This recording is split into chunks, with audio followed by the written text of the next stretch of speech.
कई सारे जो नंबर्स हम लोग देखते हैं, जैसे जो कंज्यूमर स्पेंडिंग का नंबर कम आया, होम सेल्स गिरी है अक्रॉस द यूएस, नहीं गिरी लेकिन कई पॉकेट्स में सेल्स गिर रही है, इन्वेंट्री ना पाइल अप हो इसलिए बिल्डर्स कम बनाना शुरू कर रहे हैं क्योंकि आपके यहाँ 5.8% का अभी भी मॉर्गेज चल रहा 30 ईयर्स का।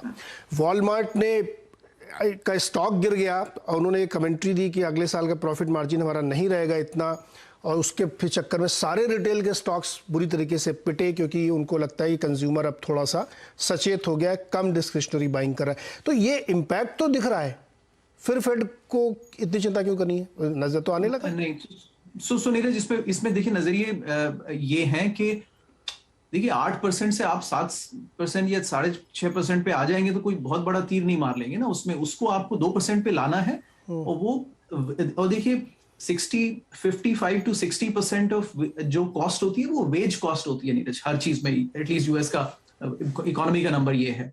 वेजेस तो नीचे जाते नहीं है तो वहां पर फॉल होना मुश्किल है। तो एक पॉइंट पे जाके वो अगर थोड़ा एनर्जी कॉस्ट की वजह से कम भी हो जाए तो वो 6% पे जाके स्टक हो जाएगा, लेकिन वहां से नीचे लाने के लिए उसको रिसेशनरी एनवायरनमेंट चाहिए इकोनॉमी को, क्योंकि वो हम हाउसिंग में देख रहे हैं। देखिए नीरज, स्लो डाउन होना एक अलग होता है, पर देखिए स्लो डाउन के दूसरे पर्पस भी होते हैं। अब देखिए हाउसिंग में स्लो डाउन आया तो न्यू हाउसेस बनने कम हो गए, जैसे वो कम बनने हो जाएंगे तो फिर से रिटेल रश बढ़ेगा कि देखिए हाउसिंग में स्कैर्सिटी है, तो वो फिर से प्राइसेस को पुश करता है।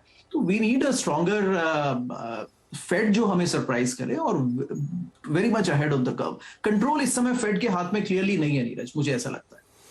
कंट्रोल फेड के हाथ में नहीं है, ये चिंता की बात है। और वो उन्होंने हालांकि पहले ही उन्होंने अपने आप को बिहाइंड द कर्व कर लिया था, बाद में चेस करने की कोशिश की, लेकिन अभी भी वो कर नहीं पा रहे हैं। तो दर्शकों के लिए समझ के लिए ये पॉइंट समझिए कि उनका लक्ष्य 2% इन्फ्लेशन रखने का और अभी 9% है। तो अगर वो 2-3 हथौड़े मारेंगे 1% के तो 6 पे आ जाएगा, लेकिन 6 भी उनके हिसाब से बहुत ज़्यादा है। और जैसे ही आप रिलैक्स होंगे वो फिर से करेगा। आपके यहाँ तो हड़ताल भी कहीं चल रही थी, बैठे साहब बड़े परेशान थे कि सैलरी लेकर के हड़तालें शुरू हो गई यूएस में, पहले यूरोप में हुई थी, अब यूएस में, लंदन में हो रही थी बहुत ज़्यादा। शिवकांत जी, लंदन में बहुत दिक्कत है, वहाँ पे भी इन्फ्लेशन एकदम मैच कर रहा है, राजनीतिक उथल पुथल भी चल रही है। आपके यहाँ भी गवर्नर साहब जो हैं इंग्लैंड के, वो कह रहे हैं सेंट्रल बैंक वाले की बहुत अभूतपूर्व स्थिति खड़ी हो गई है। मुश्किल का दौर वहाँ भी है क्या? मुश्किल का दौर बल्कि अमेरिका से ज्यादा है यहाँ, कि यहाँ समस्या एक और है कि केवल इंटरेस्ट रेट बढ़ाने से, जैसे फेड करता है वैसे अगर governor of bank of England interest rate बढ़ाना शुरू करेगा या European central bank interest rate बढ़ाना शुरू करेगा तो उससे अर्थव्यवस्था, ऑलरेडी अमेरिका की अर्थव्यवस्था तो फिर भी अच्छी हालत में है, ब्रिटेन की और यूरोप की अर्थव्यवस्था उससे खराब हालत में है।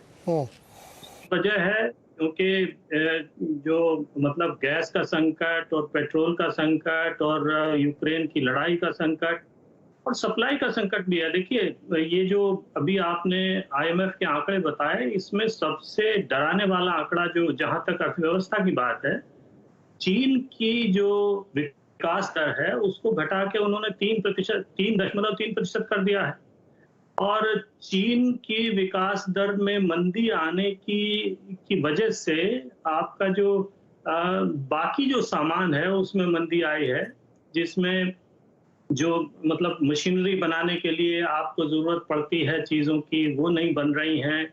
वहाँ कोरोना की वजह से, कोविड की वजह से बंद रहा चीन कई महीनों तक, तो इस वजह से महंगाई यहाँ ज्यादा है। तो यहाँ केवल जो है वो आप इंटरेस्ट रेट बढ़ा देंगे, ब्याज दरें बढ़ाने से काम नहीं चलेगा। यहाँ इनको सप्लाई साइड पे भी काम करना पड़ेगा। और ये बात अमेरिका में भी एक हद तक सही है, क्योंकि अमेरिका में अभी बता रहे थे जो आपकी वेज ग्रोथ रेट है वो 6% से घट के 4.4% हो गई है। तो वो जो महंगाई का दबाव बढ़ता है क्योंकि आपकी वेज ग्रोथ बढ़ रही है, वो पहले से कम हो रहा है। ऊपर से अमेरिका में भी आप देखें कि जो होम लोन की ब्याज दरें हैं वो तो 6% पहुंच गई हैं। यहाँ फिर भी कम है, यूरोप में 3% के आसपास है, वहाँ 6% पहुंच गई हैं। तो इतनी महंगी होने के कारण अब लोग मॉर्गेज जो है, मॉर्गेज की जो डिमांड है वो कम हो रही है, होम लोन की डिमांड कम हो रही है। होम लोन की डिमांड कम होगी तो लोग खरीदेंगे कम, तो जो है वो जो मतलब मकानों की जो कीमतें हैं वो गिरने लगेंगी। और जो एक्सेस मनी है जो लोगों के पास पैसा आता है दोबारा रिमॉर्गेज करके वो पैसा नहीं आएगा। तो अचानक ऐसा होगा कि मंदी का एक तरह से मंदी की लहर भी आ सकती है। और जो अटलांटा फेड है उसके प्रोजेक्शन के हिसाब से तो ये वाला आप जो मतलब शुक्रवार को पता चलेगा, आप बृहस्पतिवार शुक्रवार को जीडीपी को देख करके कि अर्थव्यवस्था बाकायदा दूसरे तिमाही में मंदी में गई है कि नहीं गई है। इसमें आधे लोग ये मान रहे हैं कि मंदी में चली गई है, आधे लोग ये मान रहे हैं कि मंदी में नहीं गई है। लेकिन अगर नहीं भी गई है तो स्थिति बहुत अच्छी नहीं है।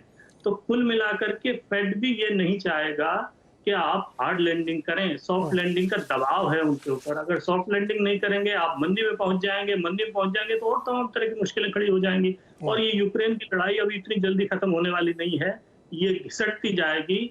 और ये जो महंगाई है ना, ये महंगाई मांग की वजह से नहीं है, इसके मूलभूत कारण और बहुत से हैं और तनेजा जी भी उसके बारे में बताएंगे। तो केवल आप इंटरेस्ट रेट बढ़ा करके इसको कंट्रोल नहीं कर पाएंगे, इसके लिए आपको सप्लाई साइड पर भी काम करना पड़ेगा। भारत के लिए और बड़ी चुनौती है उसमें कि आप क्या सप्लाई साइड करेंगे। आप जो है पेट्रोल पैदा थोड़ी कर लेंगे, पेट्रोल वहां भारत में तो हम महंगाई को इंपोर्ट कर रहे हैं, लेकिन अमेरिका में ये समस्या कम से कम नहीं है। यूरोप में ये समस्या है, यूरोप भी महंगाई को इंपोर्ट कर रहा है, बहुत सा सामान चीन से आ रहा है और बाकी तेल और गैस रूस से और बाकी देशों से आ रही है। तो ऐसे में आप खाली इंटरेस्ट रेट बढ़ा के काम नहीं चला सकते।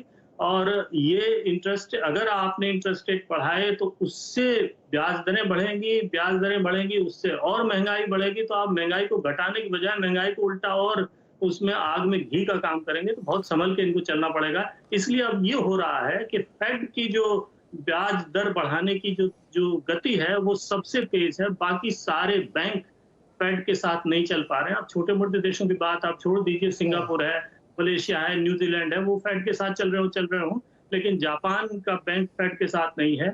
यूरोपियन सेंट्रल बैंक फेड से धीमी गति से चल रहा है। आपका ब्रिटेन का जो केंद्रीय बैंक है वो फेड से धीमी गति से चल रहा है। तो ये लोग समझ गए हैं कि वो फेड की रफ्तार से नहीं चल सकते। और फेड की रफ्तार भी अनुराग मानते हैं संतोषजनक नहीं है और तेज होनी चाहिए, क्योंकि नहीं, मैं नहीं मानता वो तेज होनी चाहिए। उसका अनुराग बताइए, शिवकांत जी कह रहे हो तेज नहीं होनी चाहिए वरना एक दूसरी समस्या खड़ी हो जाएगी। शास्त्री जो है ये मानते हैं कि अगर फेड इस वक्त 1% बढ़ा देगा या तेज गति से बढ़ाएगा तो फेड गलती करेगा। इस वक्त फेड को भी पहले देखना होगा। अभी ये जो 3 दिन है ये तय कर देंगे कि अर्थव्यवस्था की हालत क्या है और बहुत कुछ उसके ऊपर निर्भर करेगा। अभी 5 कंपनियों के नतीजे आने हैं कल और परसों में, बहुत ही महत्वपूर्ण है। जो बड़ी कंपनियां हैं वो आपका तय कर देंगी कि आप कहाँ। वो ये बात आपने बहुत सही कही शिवकांत जी। वो गूगल, एप्पल, टेस्ला, ये सब 4-5 बड़ी कंपनियां मिला के S&P का 30% वेटेज रखती हैं। और इनमें से अमेजोन ने अभी जो अपना माफ कीजिए, अमेजोन कह रहा हूँ, एप्पल ने अपना जो गाइडेंस दिया तो उसके बाद बड़ी धुआंधार सेलिंग आ गई थी। अनुराग एक छोटा सा कमेंट कि जो शिवकांत जी कह रहे हैं कि गलती करेगा फेड अगर 1% उसने बढ़ा दिया तो। नहीं तो नीरज जी उस पर छोटा सा रिएक्शन देखिए ये है कि आई अंडरस्टैंड एक सप्लाई साइड का कांस्टेंट है, एक डिमांड साइड का। तो पहले तो कंट्री स्पेसिफिक जाए तो हर देश की समस्याएं अलग है। अब आप भारत में देखिए तो मैं तो मानता ही नहीं कि इन्फ्लेशन है। यूरोपियन कंट्रीज का इन्फ्लेशन एनर्जी ड्रिवन है, कोर इन्फ्लेशन रिलेटिवली वहां पर 2% से करीब 3-3.5-4% की रेंज पर है based on the country, right. तो वो उतना बड़ा इशू नहीं है जितना यूएस में है। यूएस की समस्या अलग है, मनी सप्लाई सबसे ज्यादा यूएस में बड़ी है।